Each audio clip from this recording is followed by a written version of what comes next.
जैसे ही year and आता है सारे एम्प्लॉयज़ को लगता है अब हमें इन्वेस्टमेंट करके टैक्स बचाना होगा और अब बारी आती है ईएलएसएस कैसे सिलेक्ट किया जाए। इस वीडियो में ना आई गारंटी कि आपको इसके बाद कोई और वीडियो ईएलएसएस का नहीं देखना होगा, क्योंकि हम इस वीडियो में सब कुछ बातें करेंगे कि ईएलएसएस सिलेक्ट करने के लिए क्या क्या चीज़ों का ध्यान रखना पड़ता है।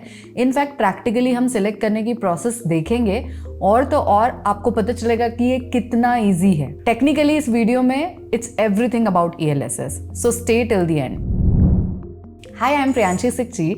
एटीसी सेक्शन हम सबका फेवरेट है, सारे एम्प्लॉयज सारे इंडिविजुअल्स का, क्योंकि यहाँ हमें बहुत सारे डिडक्शंस को क्लेम करने का मौका मिलता है। एंड इसीलिए हमने हमारा एक वीडियो बनाया है जिसमें हमने बताया है कि हमारी प्रायोरिटी लिस्टिंग क्या है, जिस सीक्वेंस में आपको एटीसी का डिडक्शन लेना चाहिए। And obviously ELSS is one of them, क्योंकि ईएलएसएस में लॉक इन बहुत कम होता है, सिर्फ 3 इयर्स का, सबसे कम।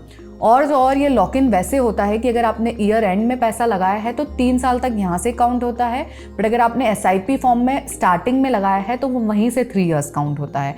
यानी कि ईयर एंड से 3 इयर्स नहीं, इनफैक्ट फर्स्ट इंस्टॉलमेंट का 3 इयर्स, सेकेंड इंस्टॉलमेंट से उसका 3 years and so on. Anyways, let's start with the video. जो आपके स्क्रीन पे 4 टर्मिनोलॉजीज है, ये सबसे इंपॉर्टेंट होती है ईएलएसएस को सिलेक्ट करने के लिए, इनफैक्ट मेजरली हर फंड को सिलेक्ट करने के लिए।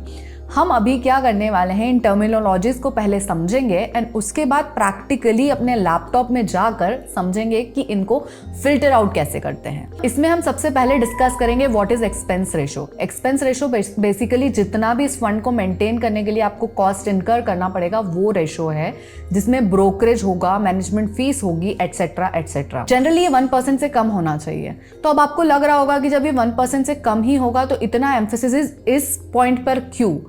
क्योंकि एक्सपेंस रेशो 1% से कम होगा, बट अगर 2 फंड में कंपेयर करें जिसका एक्सपेंस रेशो ज़्यादा है और रिटर्न भी ज़्यादा है वर्सेस एक्सपेंस रेशो कम है बट रिटर्न एवरेज है, तो ये फंड ना आपको कम रिटर्न देगा लॉन्ग रन में, बिकॉज एक्सपेंस भी आपका कंपाउंड होगा। एंड ये मैं नहीं बता रही हूँ, इस बुक में है, कॉफी कैन इन्वेस्टिंग में। ये एक पोर्टफोलियो मैनेजर है जिनकी ये बुक है। He has said it himself कि अगर एक्सपेंस रेशियो ज्यादा होता है तो एक्सपेंस की कंपाउंडिंग भी बड़ी नेगेटिव हो सकती है। तो हमने यहाँ क्या सीखा, एक्सपेंस रेशियो जितना कम होगा उतना बेटर है। So next is net asset. Generally हम क्या सोचते हैं, जब भी हम कहीं जाते थे पास्ट में, अगर स्ट्रीट फूड खाना होता था किसी और सिटी में, तो हम क्या देखते थे कि जिस भी स्टॉल पर सबसे ज्यादा रश है वहां हम जाकर ले लेते हैं, क्योंकि शायद यहाँ सबसे अच्छा खाना मिलता होगा। थैंक्स टू फूड ब्लॉगर्स अब ऐसा नहीं करना पड़ता है, बट पास्ट में तो हम ऐसे ही चूज करते थे। बट म्यूचुअल फंड में अभी भी ये कंटिन्यूड है। हमें अगर ये देखना है कि किस म्यूचुअल फंड पे लोगों का ट्रस्ट सबसे ज़्यादा है, तो जिसकी नेट असेट सबसे ज़्यादा है वही म्यूचुअल फंड बेस्ट होता है। तो हमारा एक्सपेंस रेशियो के बाद सेकेंड फिल्टर होना चाहिए कि किसमें नेट असेट्स ज़्यादा है। एंड थर्ड, ऑफ कोर्स ये दोनों चीजें देखने के बाद रिटर्न तो देखना ही होगा ना, आफ्टर ऑल हम उसी के लिए तो फंड सेलेक्ट कर रहे हैं। तो रिटर्न, सिर्फ रिटर्न मत देखिए, उसका रिस्क भी देखिए।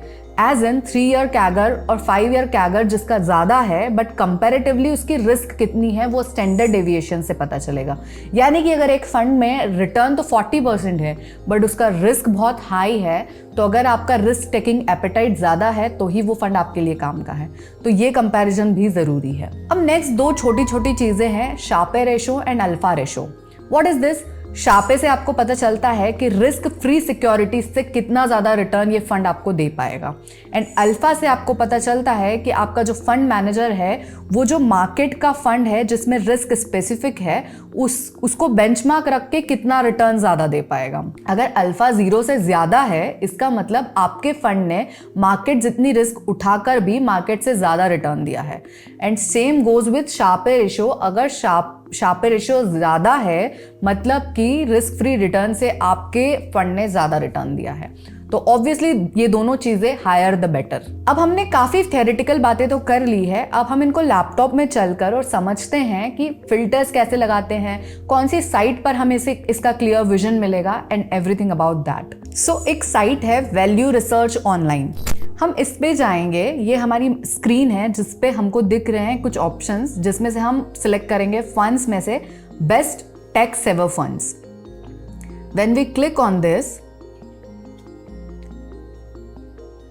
it takes us to window something like this.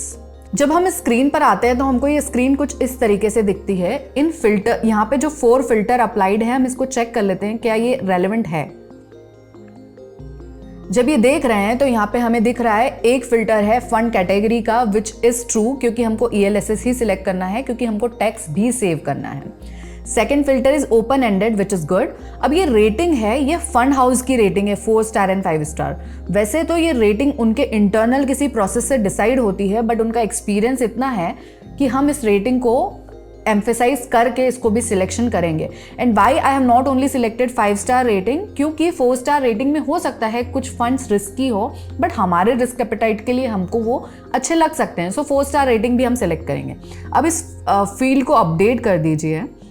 जो ये हमारे सामने स्क्रीन आई है, हमें कुछ नहीं करना है, एक्सपेंस रेशो पे क्लिक कर दीजिए, which will sort it from low to high. ये जो 0.53, 0.57, 0.59, 0.68 ये सारे फंड्स है, हम इसको एक्सपोर्ट कर लेंगे। ये फाइल हमारे सामने इस तरीके से ओपन होगी। इसमें अब हम जो दूसरी चीज़ें हैं वो डीक्लटर कर देंगे। जैसे रेटिंग तो हम ही ने डिसाइड करी थी, इसको हम हटा सकते हैं, कोई रेलेवेंस नहीं रखती। 1 ईयर रिटर्न भी हटा सकते हैं, रैंक भी हटा सकते हैं, रिस्कोमीटर भी हटा सकते हैं। It is very high because we know that equity is risk में हाई होती है। इक्विटी ELSS हम हटा सकते हैं, एनालिसिस हटा सकते हैं। हमको इसमें सिर्फ काम का है expense ratio and net asset. अब हम सबसे पहला फिल्टर लगाएंगे एक्सपेंस रेशो पे, लो टू हाई का। ये लो टू हाई में अब हम सबसे पहला फिल्टर लगा चुके हैं लो टू हाई का। अब बाकी के फंड्स को हम इसमें से हटा देंगे, क्योंकि हम फर्स्ट 4 फंड्स को ही कंपेयर करने वाले हैं। इनफैक्ट फर्स्ट 3 फंड्स को ही कंपेयर करने वाले हैं, बाकी फंड्स को हम रिमूव कर सकते हैं। तो हमको और क्या इन्फॉर्मेशन चाहिए कि इन फंड्स के बारे में, तो हमको ये सारी इन्फॉर्मेशन और चाहिए, which is 3 year return, 5 year return, net asset value, standard deviation, sharper ratio, alpha ratio, portfolio concentration and exit load. Exit load in तीनों ही फंड में 0 है, हाँ, बट आपको ये 3 ईयर लॉक इन को रखना पड़ेगा। पोर्टफोलियो कंसेंट्रेशन और कुछ नहीं है, ये देखेंगे कि इनमें डाइवर्सिफिकेशन कितना है, यानी कि अगर मिरार एसेट टैक्स सेवर है यहाँ पे तो उसमें कितने स्टॉक्स में उन्होंने पैसा लगा रखा है। सेम विद कॉन्टेक्स में उन्होंने कितने स्टॉक्स में पैसा लगा रखा है, कितने सेक्टर में पैसा लगा रखा है, हमें इस पोर्टफोलियो कंसेंट्रेशन से वो पता चलेगा। मैं इन सारी इन्फॉर्मेशन को फीड करके आपको डायरेक्टली दिखाती हूँ। सो ये है वो सारी इन्फॉर्मेशन, वो साइट से ही मैंने सारी इन्फॉर्मेशन को फीड इन कर लिया है। अब इनको कंपेयर करके फंड कैसे चूज करना है हम उस पर बात करते हैं। अब बेसिकली देखेंगे तो एक्सपेंस रेशो में सबसे कम मिरार का है, but at the same time return भी सबसे कम मिरार का ही है। सो कॉन्टेक्स्ट में रिटर्न सबसे ज़्यादा है, बट रिस्क सबसे ज़्यादा है। तो यहाँ पे अब आउटराइटली किसी फंड को रिजेक्ट या सिलेक्ट नहीं कर सकते। It depends on your risk appetite. अगर आपका रिस्क एपेटाइट ज़्यादा है तो I guess context will do good for you. But अगर आपका रिस्क एपेटाइट इज मॉडरेट कि नहीं यार ऑलरेडी इक्विटी रिस्की है तो और रिस्क ऐड करने का कोई सेंस नहीं बनता, तो Mirae is good for you and also Canara. And same ways net asset भी सबका ज़्यादा है। सबसे ज़्यादा भरोसा आप मिराई पे कर सकते हैं, क्योंकि मिराई में 13,546 करोड़ का नेट एसेट है। 2 कॉन्टेक्स्ट में कम है, बट उसमें रिटर्न उन्होंने कंटिन्यूसली ज़्यादा दिया है, अल्फा उसका हाई है, शार्पर रेशो हाई है। अब पोर्टफोलियो कंसेंट्रेशन की बात करें तो सबसे ज़्यादा डाइवर्सिफिकेशन मिराई एसेट में दिख रहा है, बिकॉज उन्होंने 16 सेक्टर्स और 70 स्टॉक्स में पैसा लगाया है। कॉन्टेक्स्ट ने 15 सेक्टर और 46 स्टॉक में पैसा लगाया है, एंड कैनरा ने 16 सेक्टर 57 स्टॉक में लगाया है। So this is something we can see कि आपके रिस्क पे डिपेंड करेगा, आपके रिस्क एपेटाइट पे डिपेंड करेगा, आपके इस पे डिपेंड करेगा कि आप किस नेट एसेट के बेसिस पे उसको सिलेक्ट करना चाहते हैं या फिर आप थोड़ी रिस्क ज़्यादा लेना चाहते हैं। अब जब आपने अपने रिस्क एपेटाइट के हिसाब से फंड चूज कर लिया है, अब आप जाइए MF प्लैनेट पर, उस पर आप इस फंड को सर्च कीजिए एंड इन्वेस्ट कर सकते हैं उसमें डायरेक्टली।